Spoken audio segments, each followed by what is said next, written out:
This is K-Pop Sunday, brought to you by K-Pop Sunday before you have to go back to work on Monday. We are your hosts, Onyx, Min, and JR. Welcome to episode 23. Today we will be talking about co-ed school and their following groups, 5Dolls and Speed. Last episode, I said it hopefully wouldn't take 3 weeks to release a new one, but here we are, and this month we will only be releasing one episode, but it will be a big one, so we do really hope you enjoy.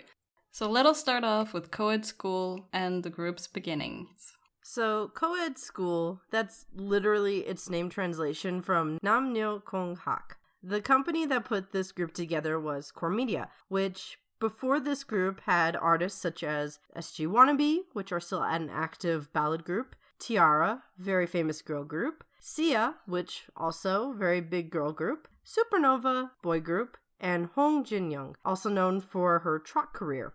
And also kind of interesting, what led to this group's debut was that Tiara and Supernova had done a collaboration before this group, and people really liked it, and the company said, aha, a co-ed group, this will work fine. And Toki Star did a great job of breaking this down and how this all connected, because I had not thought about that before, even though I lived in this time period. And was a big fan of all the groups involved. I did not make that connection. So I recommend you listen to that after this episode.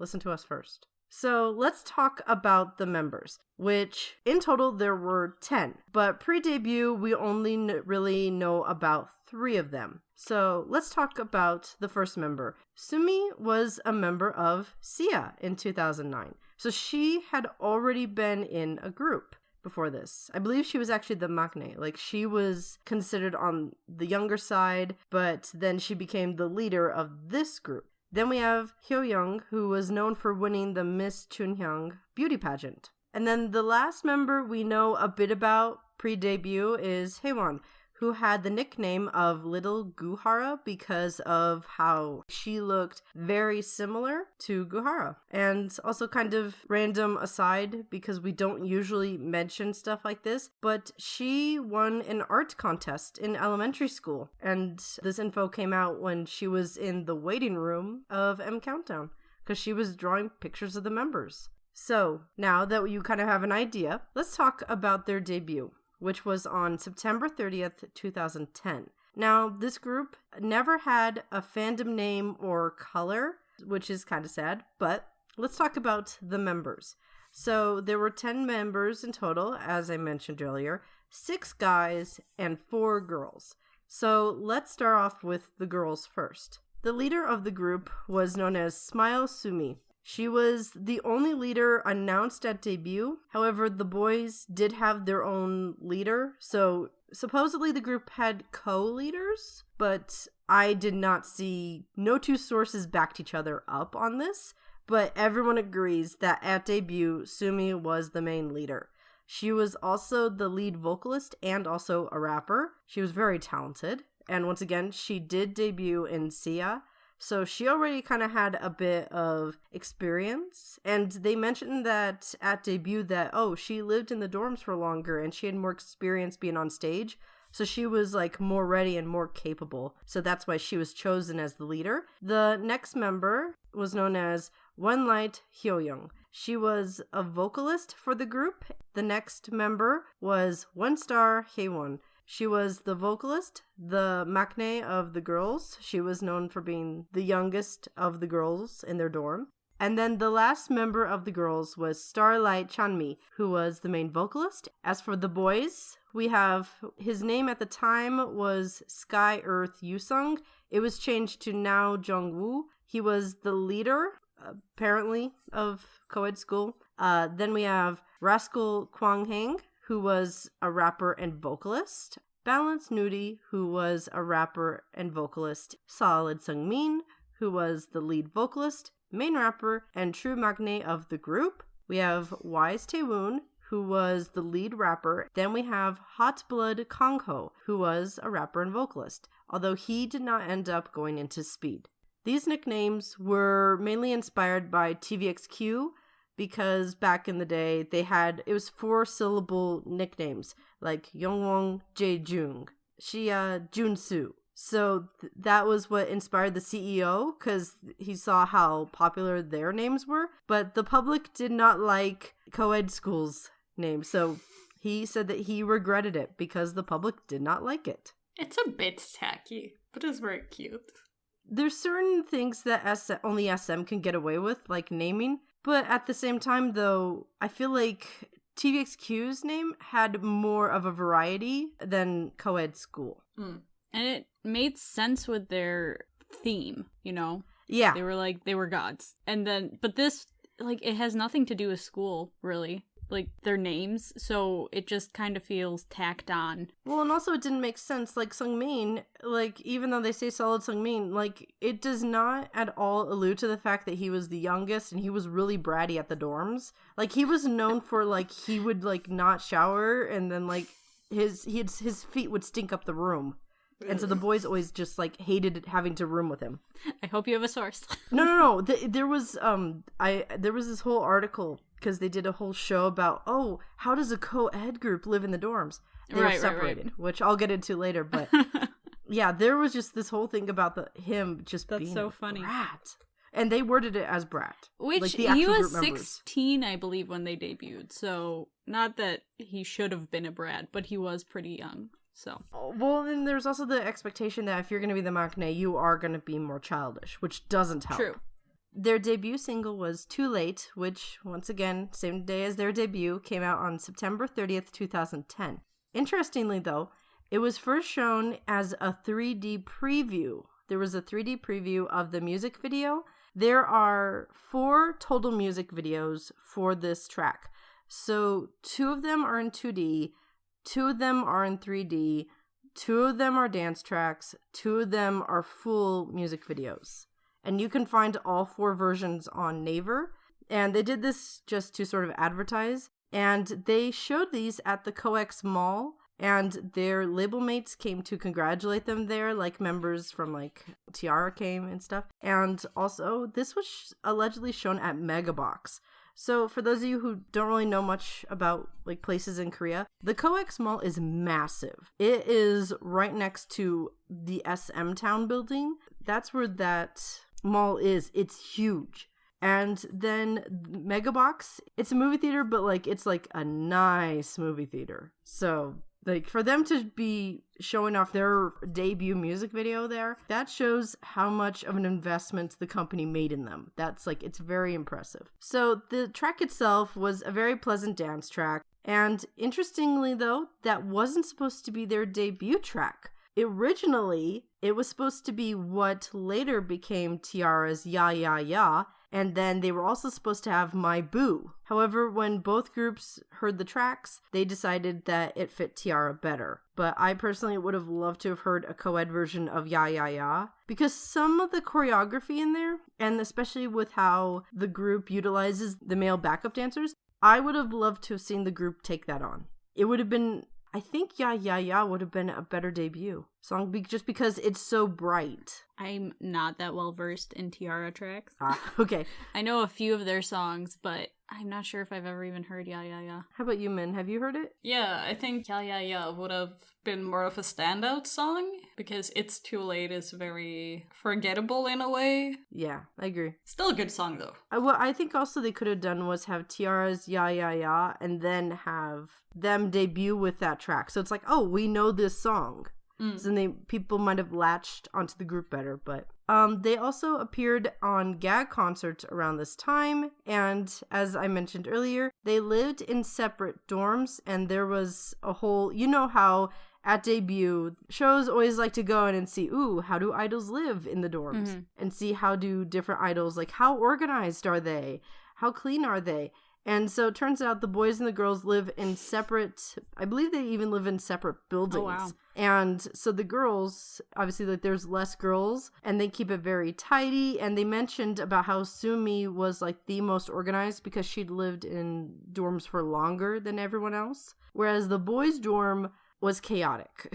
They did not stock their fridge very well. It was always messy. Once again with Seungmin, he was known for just like kind of being kind of a monster at the dorms, where he would kind of be very bratty to the older members. and then he would get away with it because he was the youngest. And the members complained about that. It's like, wait, the girls' dorm is clean? They get this stuff? Why not us? They kind of, because they apparently did not know how the other half was living, which, that kind of suspicious. But I just thought that was kind of cute, though, because usually, like, with dorm, like, those dorm shows, like, a lot of them are, like, very similar. Because, like, yeah, they live in a dorm. Like, there's only so much variety you can get. But I just thought it was kind of funny how they even had different styles.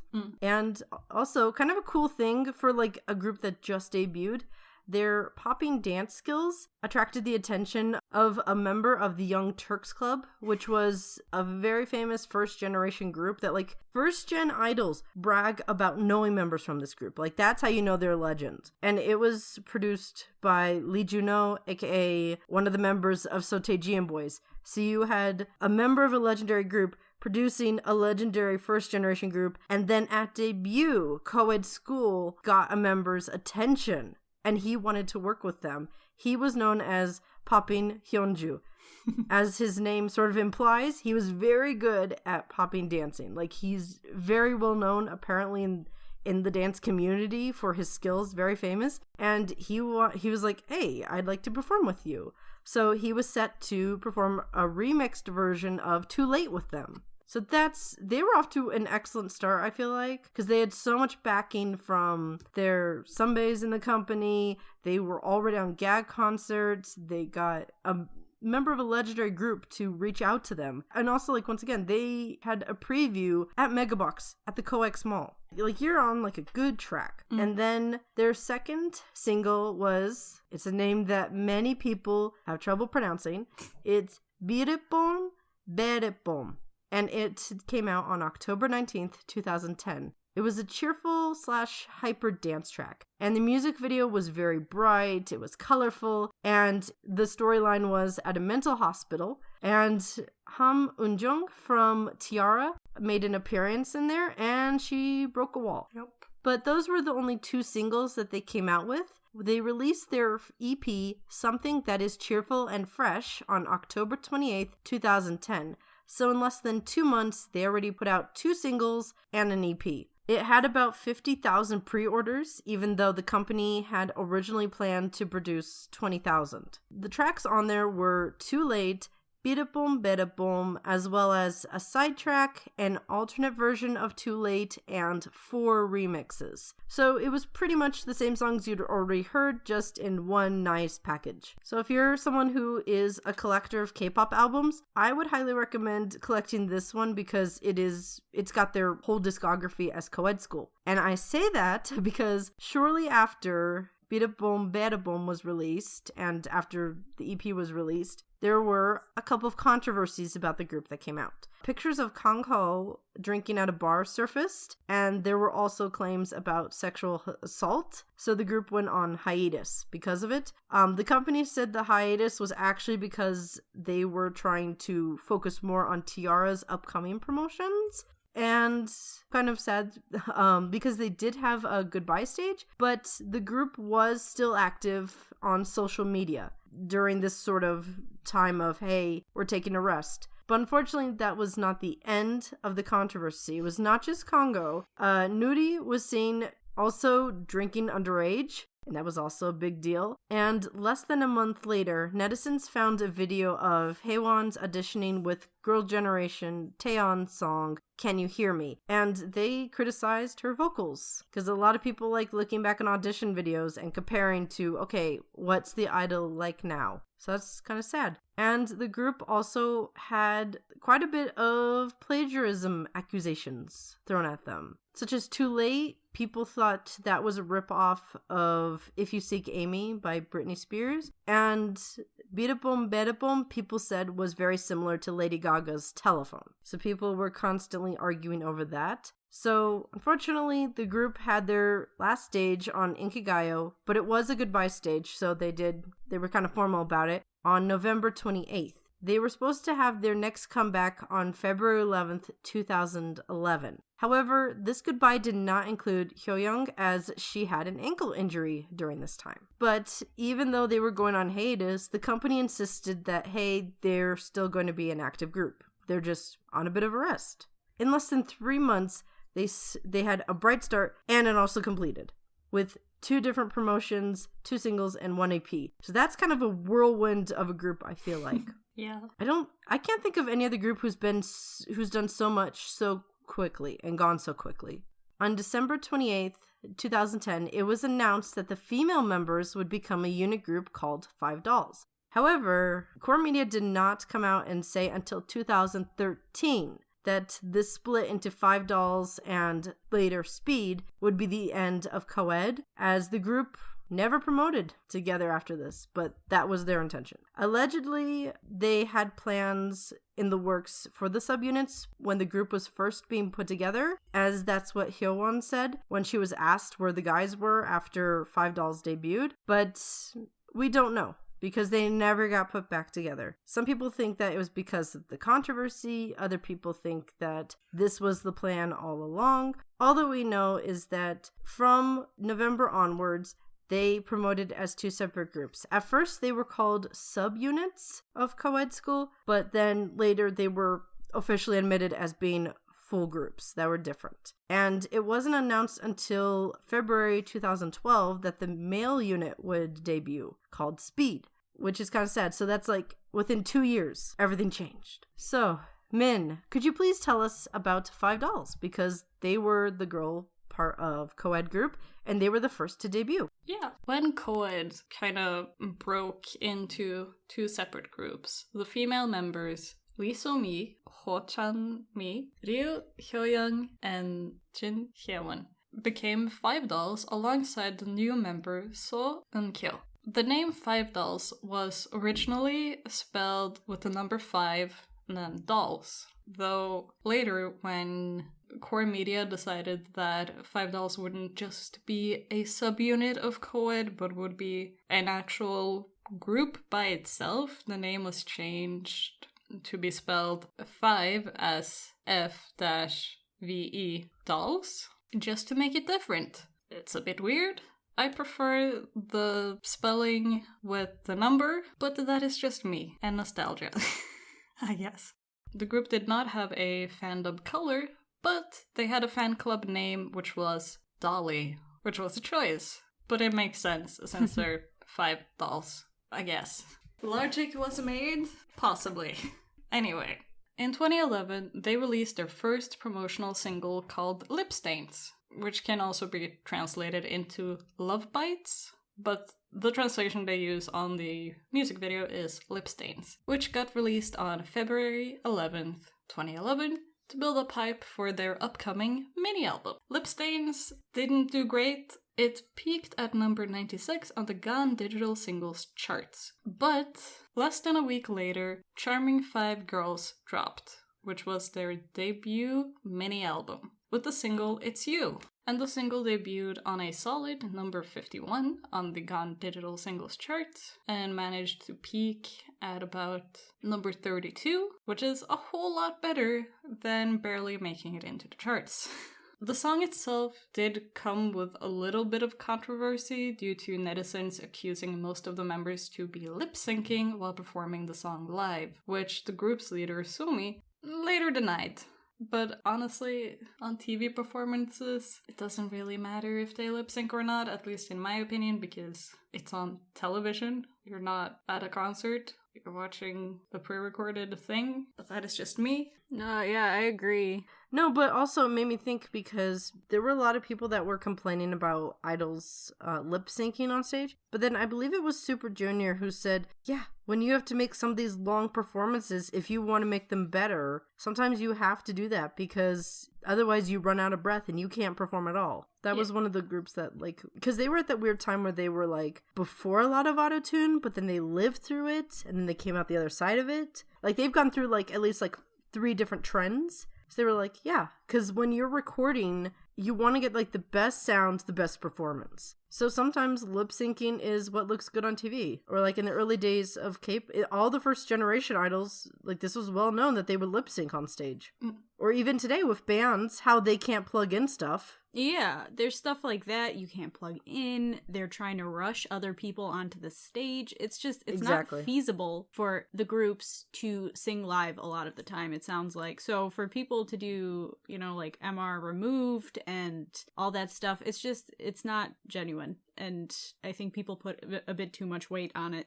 They missed the point. Mm-hmm. Yeah, like, we will not knock anybody for having backup tracks or pre-recorded live vocals or whatever for television shows. Like, it honestly doesn't matter as long as there's a good performance. That's the most important thing.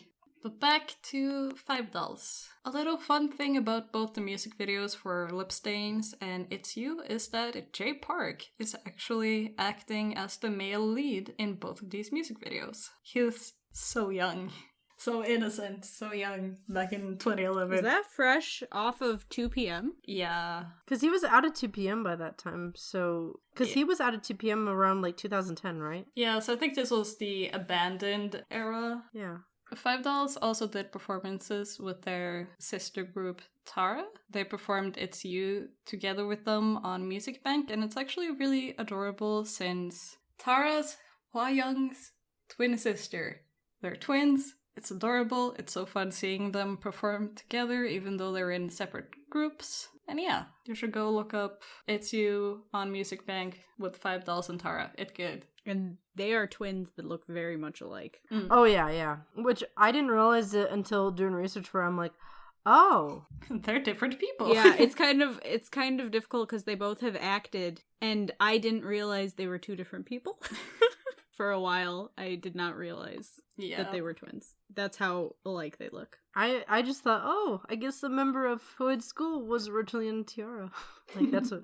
Because I recognized her in co-ed school first, then 5Dolls, then I saw her sister in Tiara, but I assumed, she just... like how sometimes artists feature other groups sometimes? I thought it was that.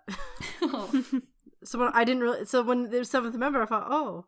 when Roly Poly and stuff, I'm like, oh, I guess she's just hanging out for a while. I did not make the connection. In May of 2011, it was announced that 5Dolls would be having a comeback. And on May 11th, Like This or That dropped, which is the title track for their second mini-album, Club Remix Time to Play, which is a name. There's a lot of bad naming conventions related to these groups. Mm-hmm. But the mini-album featured 5 remixes and 3 original songs. Like This or That became their most popular song so far, peaking at number 16 on the Gone Digital Singles chart. And their second mini-album peaked at number 10 on the Gone album charts, which is really good. And throughout the rest of 2011, the group continued to do performances, and they even performed at the 17th Dream concert. 2012 was a pretty slow year for 5Dolls as a group, but some of the notable things that happened was that in February of 2012, Hyoyoung graduated from Sungil High School, and she also started acting not long after her graduation. Also in February, Core Contents announced that 5Dolls leader Sumi had left the group to further her own solo career, and that she would be replaced by Nayeon, and that the group would move over to GM Contents Media.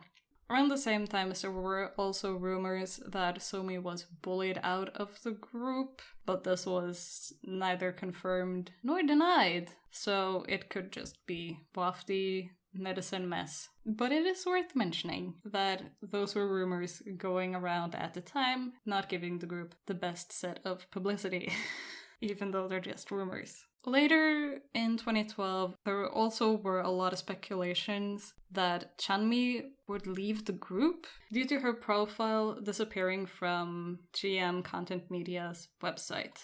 GM later explained that she was still a member of the group, but seeing that she was enrolled in Dongguk University, she might not be able to attend all of the group's activities. Not that the group had a whole lot of activities in 2012, but Just in case. Yeah. So leading into 2013, on February 17th, it was announced that Chanmi would be leaving 5Dolls to focus on her education fully. So the speculations did come true. But not very long after this announcement, it was announced that 5Dolls would be making a comeback with 6 members. The new ones being Nayeon, who we mentioned earlier, stepping in for Somi, and also new members Shannon and Jiyoon, joining the original members Hyoyoung, Hyewon, and Eungyo. On June 9th of 2013, the members of 5Dolls appeared on the single Painkiller alongside Speed, the Sia, and Tara. By the way, there's a difference between Sia, the original group, and the Sia, the follow-up group, I think. Is that right? Yeah, they were trying to be the remix. Yeah. Painkiller was just select members, though, for all groups. It was like, I believe it was like only like 2 members of Speed, 2 members of 5Dolls who were originally in Speed. So like 4 members of the like OGs got appeared together in there. Yeah, which I was really excited about because I was just like, a glimmer of hope. And I think it's kind of cute because we didn't really mention it. I didn't realize until doing research for this how close the guys and girls were, and they did keep in contact with each other. Oh. Like, they would record each other's, like, singing, like, covers of stuff. They would follow each other on social media and message each other. Like, they kept... I really kind of sad that they split the groups and never gone back together because they genuinely seemed to like each other. So in July, another announcement about 5Dolls' comeback was released, and it was also announced that both Shannon and Jiyoon would go back to being trainees, only 5 months after being announced to be members of 5Dolls. Shannon and Jiyoon were swapped out for Cho Sun-hee and Youngkyung of the Sia. And on July 24th, the first teaser for their upcoming comeback, Soulmate No. 1, dropped. The single, Soulmate No. 1, was finally released on July 30th. And it was 5Dolls' first comeback with a new spelling of their name. The single's concept was a lot more feminine, innocent, and very retro in comparison to their previous releases. Soulmate No. 1 is also a super disco-inspired track with weirdly 60s inspired fashion. It's a bit all over the place, but it's very fun. And this song actually became the pre-release single for their upcoming mini-album, First Love, which dropped on September 17th with the title track Love You, Love You Not, which is more of a ballad-like song. And it actually featured Donnie of Tara and 4. Tiara and 4. Tara. When I'm alone, I say Tara. I'm not sure if I said That's what I originally pronounced it like, but they've broken it down in their song too many times. Yes. I think it's really cute when label mate groups get to feature on each other's songs. I think it's very wholesome. I agree. 5Dolls also released a music video for the single Cheated, which was also of the First Love mini-album, but they did not actually promote the song, it was just a music video. Love You, Love You Not actually became the group's last real release. In the following years, the members started focusing more on their solo activities, and in November of 2014, Core Contents Media got rebranded into MBK Entertainment, and with this rebranding, 5Dolls were removed from the entertainment's website, and rumors about the group having disbanded really took off. And a year later, in 2015, MBK, formerly Core Contents, also announced that 5Dolls would be disbanding due to most of the members' contracts having expired or would be expiring soon. So the group had a very strange ending with Core Content or MBK just having a bad time in and around 2014-2015. It was a legal mess. There was one lawsuit that took place because Hyoyoung requested to leave MBK Entertainment, and MBK wasn't having that because of contracts, so she didn't get to leave the label until 2016, with all the other members of 5Dolls having had their contracts expired earlier. It was a mess. That is how 5Dolls as a group ended. So let us jump over to their brother group, Speed.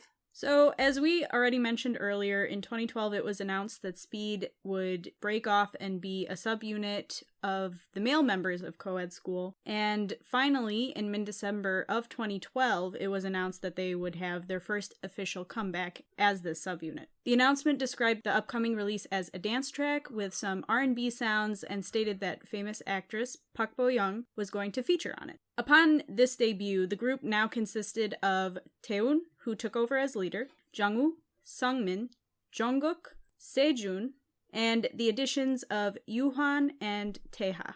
Their fandom name is apparently Deeps, which I realize now is probably speed backwards, but I did not see any official statements about it, but I did see multiple posts from the members addressing the fans as Deeps. And as far as I could find, they do not have an official color either. That's unfortunate, but I feel like a lot of the older groups, they didn't necessarily always get a color. Yeah. I think that's a lot more prevalent today, but maybe I'm wrong. It was big in the first 2 generations. Gen 3 it fell off, but it really came back with a force towards the end of Gen 3 became Gen 4. Yeah. And now it's just like, Right. what do you mean you don't have a color? Yeah. What do you mean you don't have a fandom name? Like, those are like big announcements nowadays. That didn't used to be a big announcement. Yeah, back in the day. It's definitely. like, that was just something that like the fans cared about, not news making. Mm-hmm. So to kick things off, on January 7th, they released the song That's My Fault, which was a promotional single off of The Speed of Light. This song consisted of the group's rap line and featured Kang Min Kyung of popular duo Davichi, who at the time was under the same company. 2 versions of this song's music video were released. A dance version which cut between shots of the group dancing, which honestly didn't really have much choreography. It was a lot of bouncing and walking in circles, which is kind of weird to me because I feel like Speed is kind of known for their choreography, but there was not much in this song. But yeah, and then also scenes of Minkyung by herself singing her parts, and then clips of the drama version, which would come later on. And something weird about this music video specifically is that it's rated 19, but in my opinion, there's nothing that even makes it rated 15, if I remember correctly. So that was just something I thought was odd about it. And then there was the actual drama version, which was about 14 minutes long and is more of a mini movie, which was kind of popular back then, having a really long cinematic video. I feel like we don't see that as much anymore. It featured actors Park Bo-young, Ji Chang-wook, Ha Seok-jin, and A-Pink's Son Na-eun as students in the 80s during the Gwangju Uprising. The video cost almost $1 million to make, and it had tons of extras, really intense sets, and even a tank, which that is pretty impressive for a rookie group. I won't tell you too much about the plot because I want you to look it up for yourself, but this was a very important part of South Korean history, and I encourage you to do some research on it if you have the time. And this was actually only one part to it, and a second part is coming up soon, and I'll talk about that. And for the record, I feel like this song, I didn't like it very much the first time I listened to it, but after about 3 listens or so, I actually came to like it. So if you're one of those people who it takes some time to warm up to a song, this is one of those. Sorry, is it the drama version or the actual, like, the regular MV? Which one has the 19 plus rating? Because if it's the drama version... It was not the drama version. Okay, I was gonna say, because if it's the drama version, that might make more sense. I'd understand that. But just like the regular music video? No, the one with Min Kyung was the 19 plus. It's them on a box set, if I remember correctly, and they're kind of bouncing around, and then there's clips of Min Kyung just by herself Loneliness, rated 19. 19 plus. You can't be alone in music videos anymore. Apparently. About a week later, on January 15th, their debut studio album, Superior Speed, was finally released. You'll also see that this is a trend they had. They always put speed in the title of their releases. At least the album names, not the title tracks. It debuted at number 13 on the Gaon Music Chart, which was pretty good considering 5Dolls. What did they debut at? Like 56 or something like that? It was not high. Yeah, so there's quite a discrepancy between the two album rankings. And 5Dolls never got an album. And it's still higher than Co-Ed School. I feel like that they got so much hype because people sort of warmed up to Co-Ed School when Bida Boom came out. Then 5Dolls, to people, like I'm in that group who followed them to 5Dolls. Right. And then who followed all the way to Speed. So right. I think that also helps. Mm-hmm.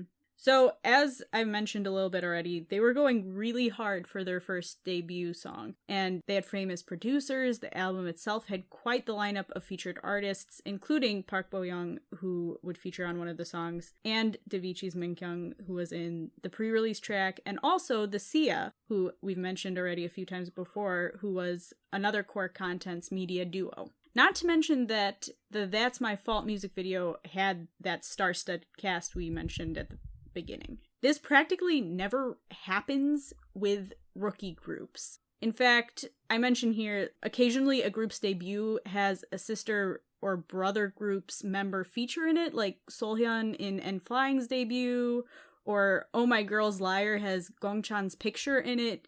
But to have all these people come together in one video like this is kind of unprecedented, I feel. Like, not a lot of groups go this hard at the very beginning. That's I feel like that's MBK's kind of like, that's their thing, where they make very strong debuts, then immediate drop off. Like, I'm thinking of Shannon, where she had a strong debut. I'm thinking of Tiara, their first album. Like, the whole album is just solid. It's very dense with good tracks. Sia, not the Sia. Sia started off very strong. SG Wannabe, known for their over-the-top, very dramatic music videos. So they put a lot of production into debut, but they don't follow it. Yeah. Which is where I think they get into trouble. Yeah, it also kind of frustrates me, though, because there is such a gap between the amount they spent on 5Dolls and the amount they spent on Speed. They obviously were banking on Speed. They thought Speed was going to be the one that actually made them the money. Which we've talked about that before, with how companies believe that boy groups generate more money than girl groups. Which, it's true, but I'm wondering if they had kind of evened out the amounts they spent on them, if that would have helped 5Dolls in the long run. Yeah. If they gave them a little bit more production value. True, but also, though, keep in mind that there were also a lot of controversy around 5Dolls. That's true. Everyone was trying to split, and then also keep in mind that how many artists they had under them at that time, that the strategy of the company, I remember specifically with Tiara, the CEO said that he wants to change out members or groups often because he doesn't want artists to get, like, settled. So that was his whole plan. Weird. So with, like, that's the reason, like, with, like, the two members of 5Dolls that, like, got transitioned out is Shannon and then Jian. That's why, that I think that was part of that strategy. Because he tried doing that to Tiara, originally, like, swapping out, like, the members. And then he gave it up, but that was the whole thing. That never works. So that also, I feel Why like do they keep doing this?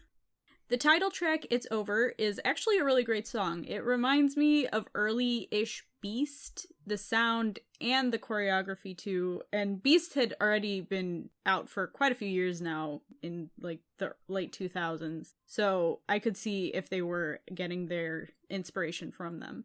The dance version of the music video has a lot of lasers, so I feel the need to put a warning out there. If any of you have trouble with that, just be careful going into that music video. But another aspect of that video that I want to mention is what I assume to be gloving, which is essentially hand dancing with gloves that light up. And I remember around this time that became like, oh, this is the newest fad type thing, and we never saw it again. But I was pleasantly surprised to see it in this video. Similar to That's My Fault video, the featuring artist, Park Bo-young, appears in the video singing her lines, but again on a separate set. The video actually goes back and forth between a few songs off the Superior Speed album, and again, this is part 2 to the drama version of That's My Fault. It's kind of a confusing way of doing it, because they're all interconnected, but there's not a strong line between any of them. Like, the connection is the clips from the drama version. That's just how it is. Just a day after its release, the group announced that they would actually be donating all the proceeds from the album to a fund that supports those who were affected by the Gwangju uprising. And this is pretty cool because they ended up selling over 10,000 copies.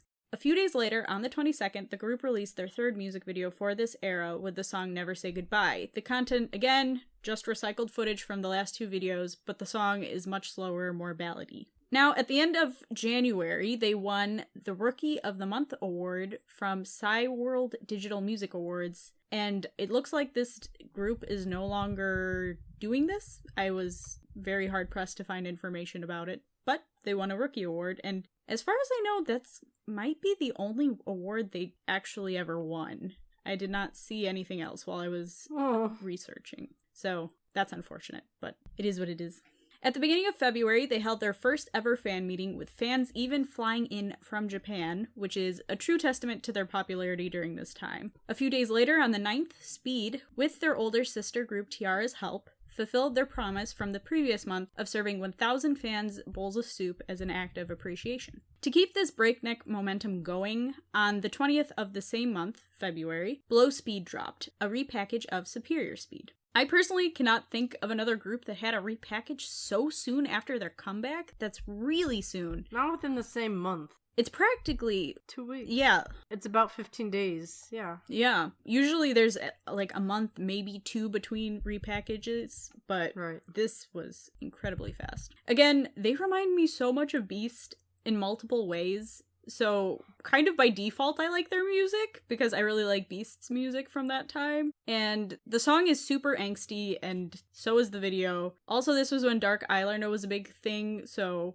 love me some good eyeliner. And the styling is pretty outdated at this point, but the music itself is pretty catchy. During these promotions, the group's first ever reality show came out called Speed's Dreaming of Polaris. For the most part, it was just following the members around as they got ready for promotions, like recording the video, meeting Park Bo-young, talking about all of what was going on. They also went to a boot camp of sorts and worked in 2 different restaurants. And there was also behind the scenes of the drama version of the music video, which I don't think I mentioned, but they are not present in the drama version, as far as I could see, which is kind of weird. You'd think they'd at least be, like, in the back or something. But no, it was front and center on the actors. I won't go too deep into this part because Min already talked about it, but on June 9th, some members of the group took part in a collaboration with other Core Contents media artists for the single Painkiller. In my opinion, the song is okay, and the video is quite boring,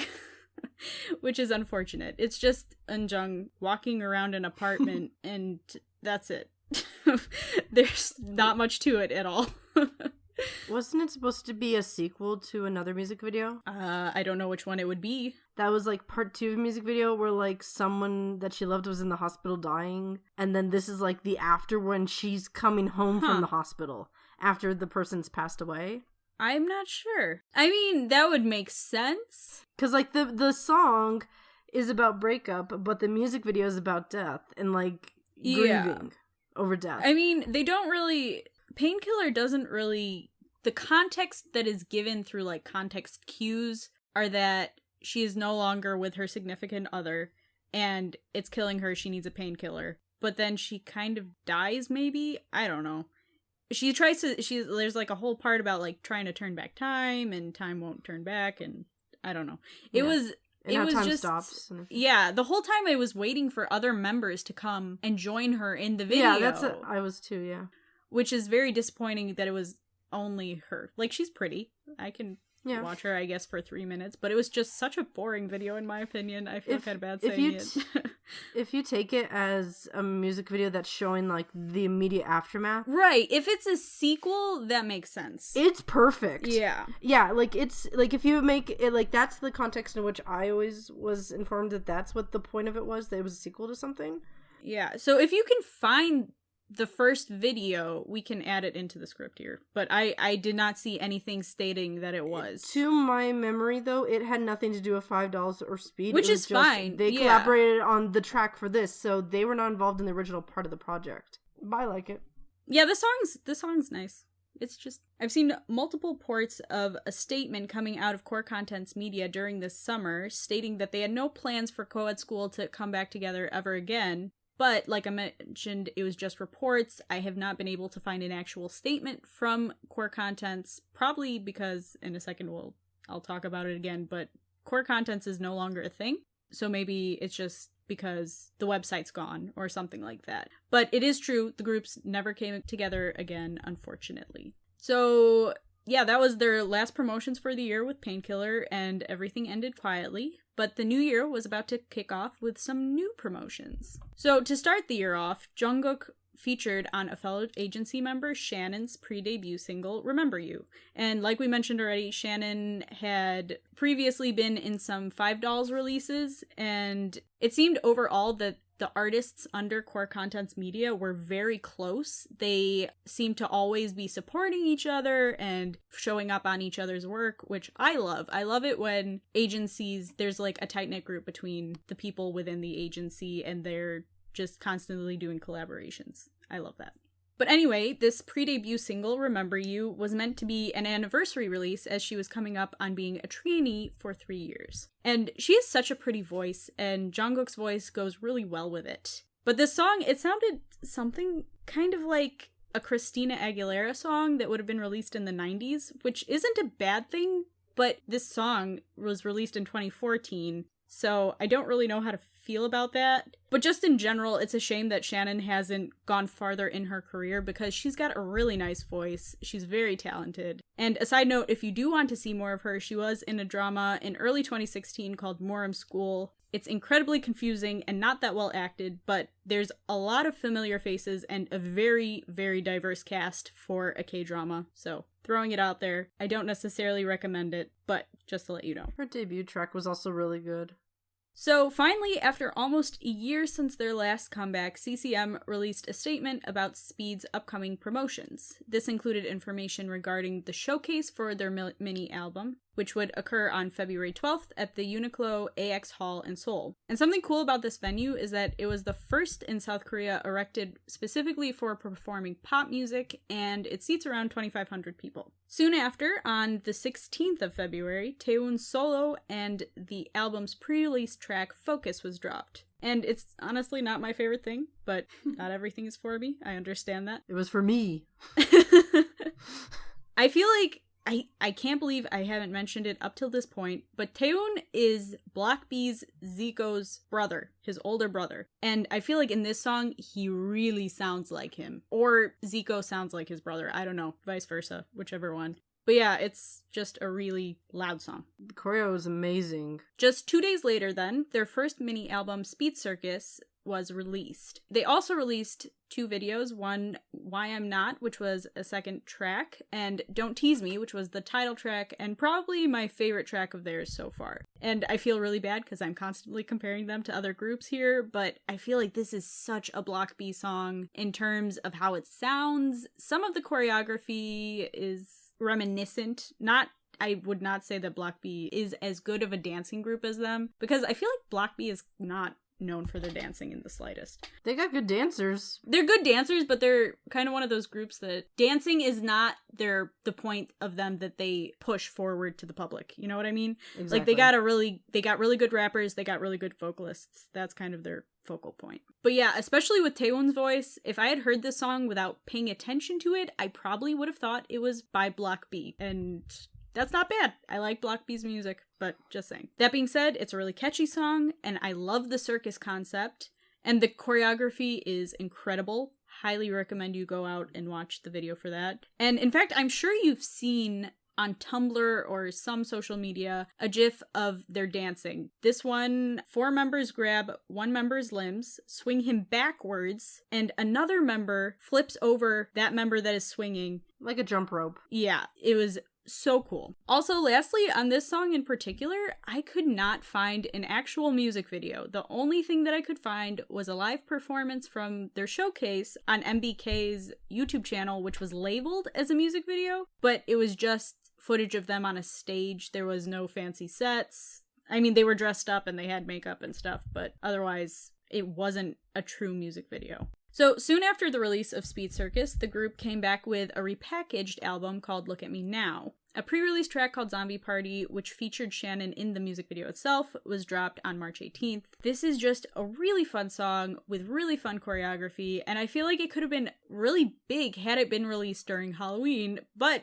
it was released in March, and it's just a weird time to release a zombie theme song, in my opinion.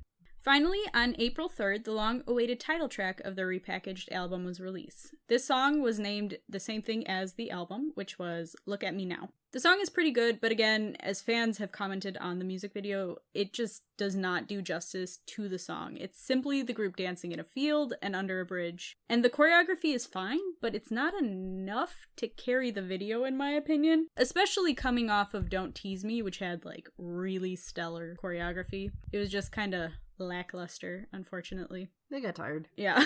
This is also, unfortunately, the last promotional period to include Taewoon, but more on that in a second. So, up till this point, we've been calling the company Core Contents Media, but in fall 2014, they were acquired by a company called MBK and relaunched themselves as Music Beyond Korea Entertainment, and they are currently home to Daya, and that's about it. What's interesting about this company is that they essentially did a complete overhaul except for the groups that were there still. I mean, obviously 5Dolls was released from the company, but besides that, like, they rejuvenated the entire place. It's very interesting. A year later, in 2015, it was announced that the group would be having a comeback, this time with 2 new members. But before that would happen, MBK put together a group which consisted of Tiara, Speed, Seunghee, and the Sia, and they would come together for a winter project song called Don't Forget Me. Let me just say, again, I appreciate all the collabs this company has their artists do. It was really cool to see all of them come together. And the song is cute, and the music video is fun. The members of their groups that were able to participate came together at a skiing resort to shoot it, and I'm just a big fan of these types of videos where it's just a bunch of people hanging out and kind of just singing in random places. It's fun. Sadly, though, bad news was soon to follow. On March 24th, 2015, it was reported that Taewoon, who had been acting in the capacity of leader, would be leaving the group, but not MBK, in order to focus on a solo career. During this time, the group continued preparing for promotions for their upcoming release. At long last, their second mini-album, Speed On, with new member Kyo, also note there, only one new member, was released. Yuhwan had also taken over the mantle of leader at this point. I feel like this is probably Speed's most well-known song, mostly because of the really great choreography, which utilized Heelys. And for those of you who don't know, Heelys were a popular shoe from the late 2000s to early 2010s. They'd actually been around for much longer, and they're still around today. They're just not as prevalent in society. But they're essentially a flat-soled sneaker with a cutout for a wheel in the heel. They were also the bane of many establishments in the US, with schools and zoos and other places alike all banning them from being used on their premises. Yeah. I like Speed, how, like, they were always trying to do, and MBK itself was always doing something other people were not doing at the time. Like, I remember co-ed school, that was, like, one of the first times I saw heeled Converse, and, like, the style of, like, the dresses that the girls were wearing was very different compared to everyone else. Oh, yeah. So it was, like, that was one of the first thing that got me into co-ed school was Bida Boom, Bida Boom, just because of the girls' outfits. It was so different that I wanted to go watch the music video. But even in 2015, I feel like Heelys were kind of dead by then. Not that they shouldn't have used it, because it made for an incredible video, but they were not trendy anymore. But they made it. Yeah, they did an incredible job. I'm glad they did it. It's just MBK has so many good ideas. It's just the follow through and following it up with the success. They're just, I know, MBK has always had that issue. Core Contents really had that issue. Yeah. So the music video for the title track, which I'm not sure if I mentioned, it's called What You. It's not my favorite video. One of the members is creeping on the female lead the entire time, and she's, like, visibly distressed. Yeah. It's messed up, but it's also kind of funny because there's a few shots that look like they're healing after her. Yes, that's the best part. It's just the most... It's the goofiest stalking you've ever seen. Also, they finally have some production value again. Yeah. Because the past few ones, they had no video, essentially. There was no production to it. But yeah, like I said earlier, this is the other dance that has been highly gifed to the moon and back, and you're likely to have come across it. Also, the song is really catchy, and I love this genre of rock with, like, a lot of strings on top of it. Definitely check this one out. Besides that, I think the long wait between the announcement of their comeback and the actual comeback was justified, given they had to learn the dance with wheels in their shoes. And, like, it looks like it's second nature to them if you look at their dance practice. It's really great. Go check it out. Just 5 months after this comeback, MBK removed Speed's profile from their website. No statements came from the company, but this, unfortunately, is usually a sign of disbandment, and we have not heard anything since. So, why don't we talk a little bit about 5Dolls and where they are now? So, Youngkyung, going by her real name, Han So-in, appeared on the unit in 2017, and just a year later she featured on the song Story with B.O. as a part of the Rainbow Bridge World Artist Diaries. Long name, good song. Seunghee later debuted again with Dia, but left the group only after a year to pursue acting. Her newest drama, as of recording this episode, is Pegasus Market from 2019. Eun-kyo moved over to Vine Entertainment and has appeared on multiple drama OSTs, with the most recent one being Don't Come Back from the Want to Taste OST Part 4 from 2020.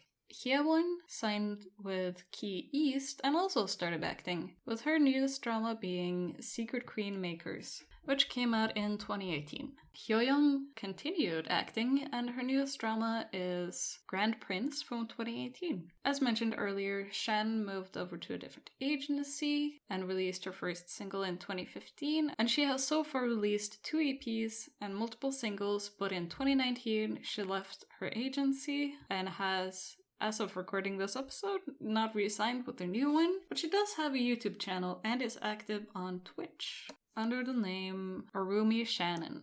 Then we have Jiyoon, who never actually debuted, and I could not find out what she is doing or what happened to her. So if anybody knows, hit us up and we will add a note in the description of this podcast.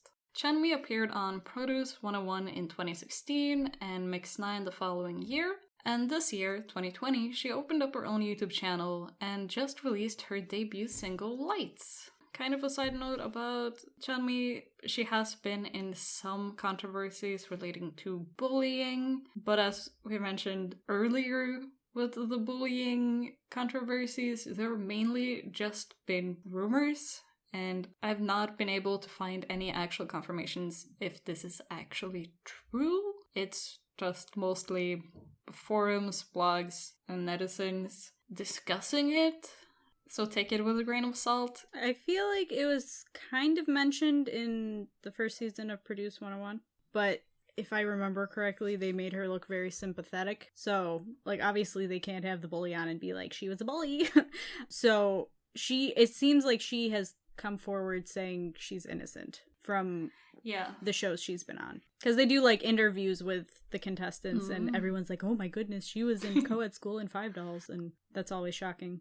Then the last member of 5Dolls is Sumi, who also began acting after leaving 5Dolls, and her newest appearance was in the JTBC drama Mystic Pop-Up Bar, where you can spot her in episode 6, and she also appears in the drama I'll Go To You When the Weather Is Nice, which also came out in 2020. It's a really good one.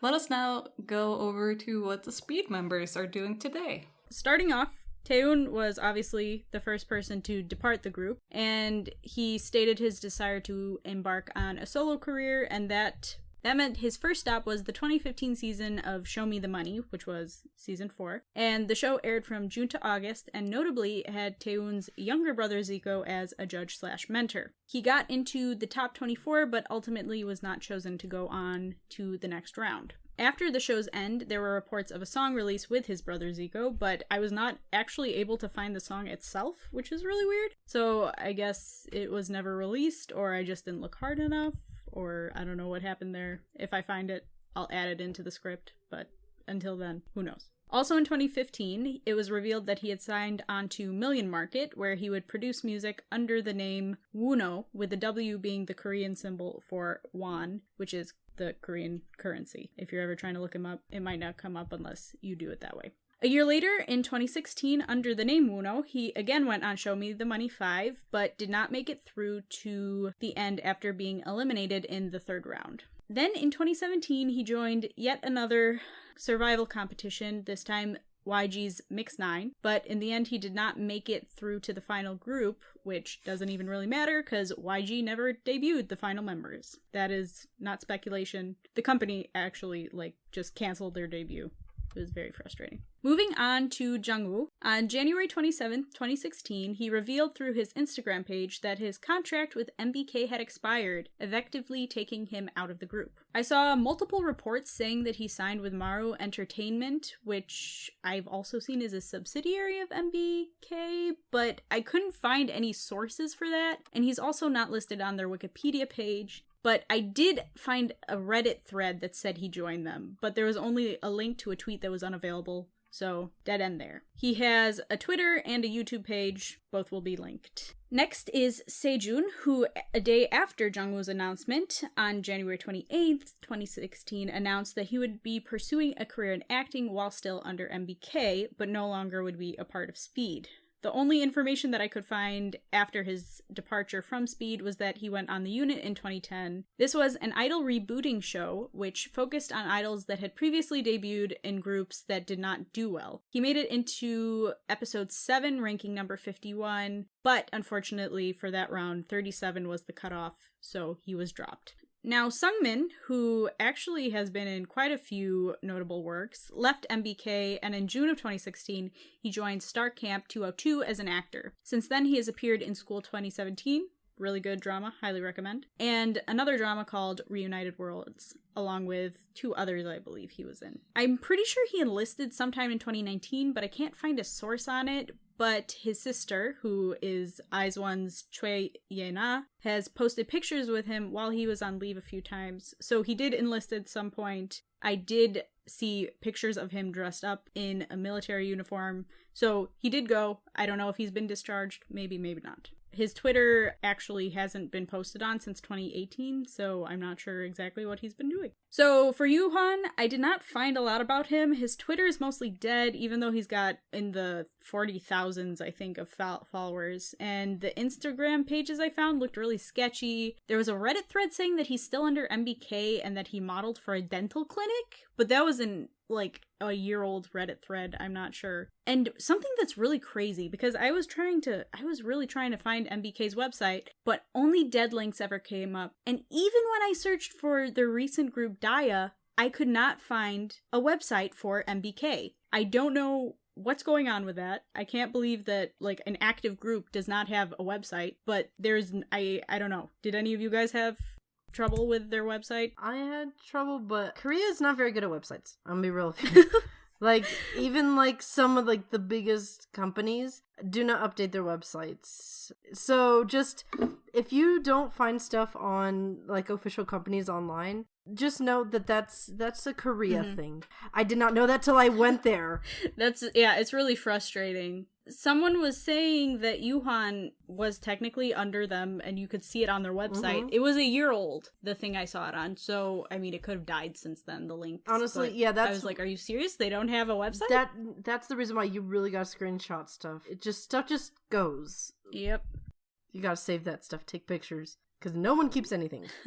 Next, I'll talk about Taeha a little bit. He's one of the more active members since leaving the group. On June 24th, 2016, Taeha made his debut as a solo artist under the name of iWon with the song Back. It looks like this was an independent release along with Treasure, which came out in December. I found an article from What the K-Pop that doesn't really have many citations, but there is a good bit of information that I was able to back up with other sources. So I saw that he joined Kiwi Media Group in 2017, which at the time was home to Lee Hyori. In that same year, he auditioned for Mix 9, but did not make it through. I've also seen multiple places saying that following this, he was signed to DH Play Entertainment, but I couldn't find a source for it. But his songs are listed as being from DH Play Entertainment, so there's that. But regardless, it doesn't really matter because he didn't stay there long. In 2018, he joined SEM&M, which is home to artists like former Nine Muses member Sojin. He's continued to release music throughout this whole time, and his 2019 song Idea, which I think Min, you sent this in the Discord.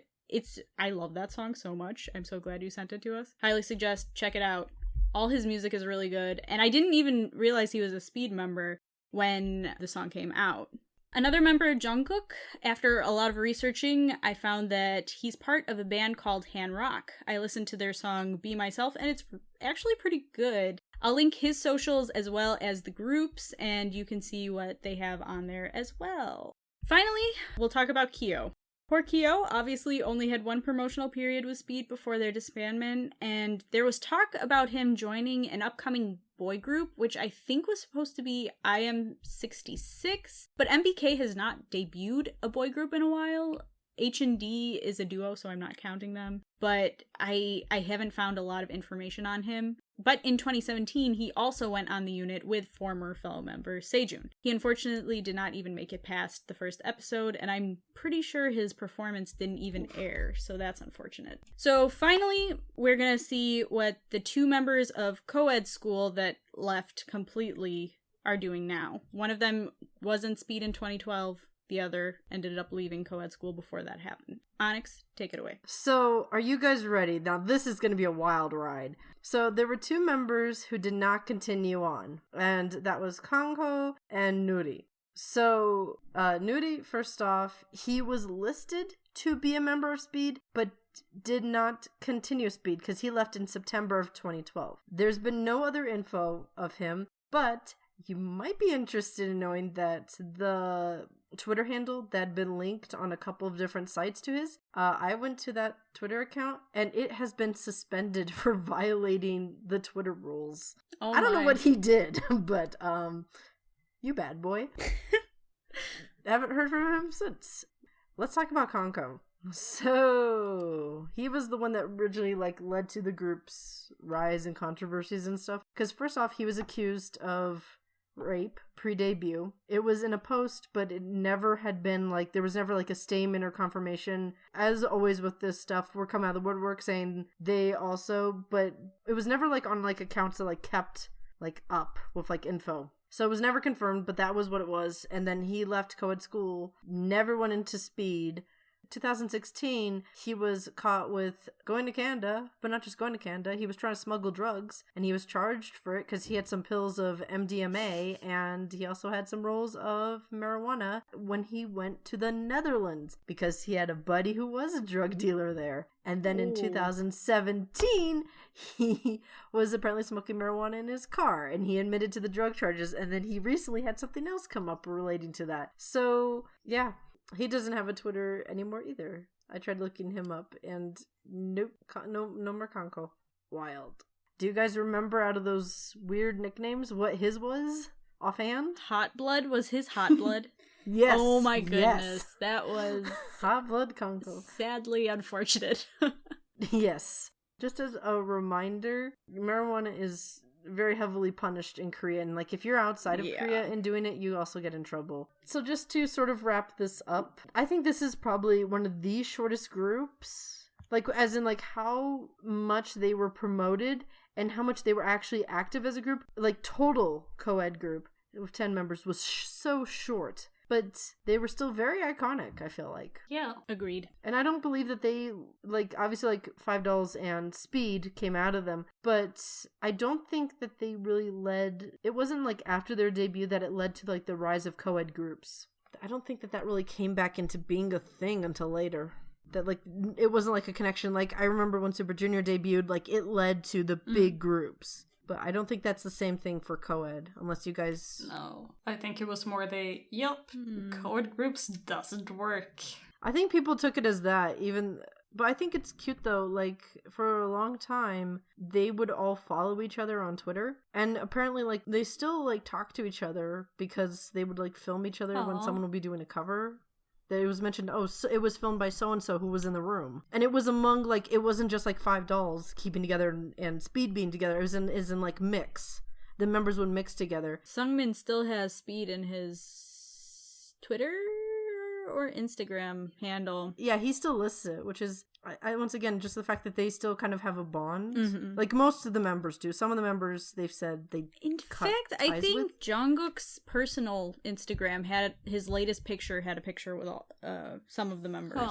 So yeah. they still see each other, which is nice. So if we're following the trend of first generation idols, in about 10 to 20 years, we'll see a great reunion among the people who are on good terms with each other. Stay tuned. I'm excited. That's how I'm ending this episode.